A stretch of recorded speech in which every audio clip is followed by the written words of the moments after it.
Hi, I'm Cheryl Jamison. I'm the culinary editor of New Mexico Magazine, and my column is called Tasting New Mexico, and we're going to be talking about recipes from that today. I'm also the author of, I have more books than I can remember, and the most recent is Tasting New Mexico, so that's what we're working on today. Now, we're celebrating harvest time in our beautiful state, and we just have a little bit of produce here that we're going to be working with in several forms. The first thing I'm going to make is a fall harvest salad, and it has a honey mustard vinaigrette too, and I've mixed up the dressing. It's just some local honey, and it also has, mustard, haha, and it's an oil and vinegar base. So we have that ready to go. I have some beautiful greens, just all kinds of wonderful things in different colors here. I just love this time of year because of all the colors. And I have a nice pear here. One of the things that we featured in the magazine this month is some agricultural trails, and we focus on the southern part of the state. And we have one trail that goes from Albuquerque south just to the Las Cruces area. And oh my goodness, there's honey, there are melons, there are all kinds of beautiful vegetables. When you get down towards Las Cruces, there are even pomegranates. And we have some of those here today. One of our other trails goes up in the Ruidoso area, which is where lots of the stone fruits in New Mexico come from, and things like peaches that we have today here too.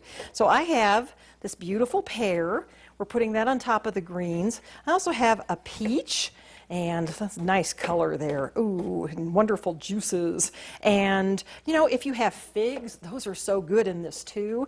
And figs, we can find in southern New Mexico as well. A lot of people don't associate figs or, for example, the pomegranates that we have here with New Mexico food, but these are just as much a part of our state's culinary heritage, almost as chili. And we're going to put these together this way. Let's see, I think we should put some pistachios on here. Pistachios are another great New Mexico food product. These come from around Tularosa, which is a part of our same food tour that you can have some of these peaches and other stone fruits on as well. So we're putting all this together, and actually those particular pistachios are from Heart of the Desert, which is one of the Tularosa area producers of pistachios. And then we have our vinaigrette. We drizzle that over, we're going to toss it up, and we have a beautiful fall salad. Now we're going to make some roasted tomato soup. Tomatoes grow so well in southern New Mexico, and one of the things that was interesting is in putting these culinary trails together for the September issue of New Mexico Magazine was that there is so much agricultural bounty in this state that we just couldn't fit it into one issue, and we're already working on the north and its agricultural trails for next year. Well, the south, as I was saying, has some fabulous tomatoes in particular, and we're going to make our soup out of those. Now, I've been roasting some of those tomatoes in the oven, and we're working with plum tomatoes, the ones that are often called Roma tomatoes. And they may look a little bit sad here, but this is exactly what you want. You put them in a 400-degree oven, and then after having, it's a little warm, after having cut them in half, we seed them just to squeeze out some of that liquid so that the tomatoes will actually roast rather than steam in their own juices. And along with the tomatoes, we also want to roast just a little bit of carrot, which adds some sweetness itself, and some pieces of celery and onion too. So we have that all done, and it would be ready to go into a blender as what we have here. I've gone ahead and already pureed that, so you don't have to listen to the noisy old blender. And now we're going to put this into our pan, and we're going to mix this tomato puree from our roasted tomatoes together with some chicken stock. Now, if you're not an eater of meat, you could just use vegetable stock. You can certainly make your own stock too, but this is very simple to work with. And I typically, if I'm using supermarket stock, go for a low sodium variety because many of them are so very, very salty.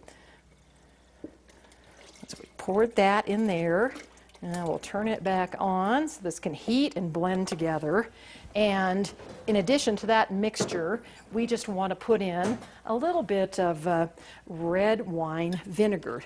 This is going to contrast nicely with the sweetness of the tomatoes and that carrot too, and just add a nice little element of spark to the recipe. I know we're going to need a little bit of salt, so we'll sprinkle that in there, and we're just about ready to go. It's time to dish up our meal, and we have our roasted tomato soup up here, and I've just been slicing some little garnishes for that. I think some scallion, just some little green onion tops would be pretty with that. And then also, because we have so many great colors of tomatoes this time of year, I think some of the yellow tomato would be pretty nice on it. Well, especially if it'll stay on top so we can see it there.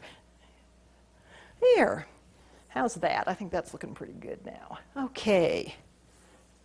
Well, along with our tomato soup, we have the beautiful greens with New Mexico fall fruits, and we have pears and pomegranates and, oh gosh, all kinds of luscious things with some New Mexico pistachio nuts to give it some crunch. And I can't wait to try that. Oh, I think that looks pretty good myself. Let's go on to dessert. Now, apples are such a big New Mexico crop all over our state, and there are so many different varieties that people can find, and they're just wonderful things, the delicious apples that people are more familiar with, but all kinds of Stamen and Jonathan and things. And actually an apple crisp is best made with a tangy apple like a Jonathan, or if you're shopping at a grocery store, actually Granny Smith's that look like this are one of the better ones that you can choose. Our apple crisp is just about finished. Oh, I think it's done. Oh, yum. And our crisp has a topping of brown sugar, flour, butter, and New Mexico pecans. And that gives a little bit of a crunch to it. Oh, this is so good. Crisps are my go-to dessert because they're simple to make. All you have to have is your fruit at the bottom, then you whip up the little streusel type topping. It's simple, it's fast, and they're so delicious. Okay, I think it's about time to eat. And I thank you for joining us today. And I want you to take a look at these recipes and more. See the culinary trails as they were devised in a feature story in September's issue of New Mexico Magazine. Oh boy, does that look delicious. Again, for these recipes, pick up a copy of New Mexico Magazine or to subscribe, visit newmexicomagazine.com, and we'll be right back.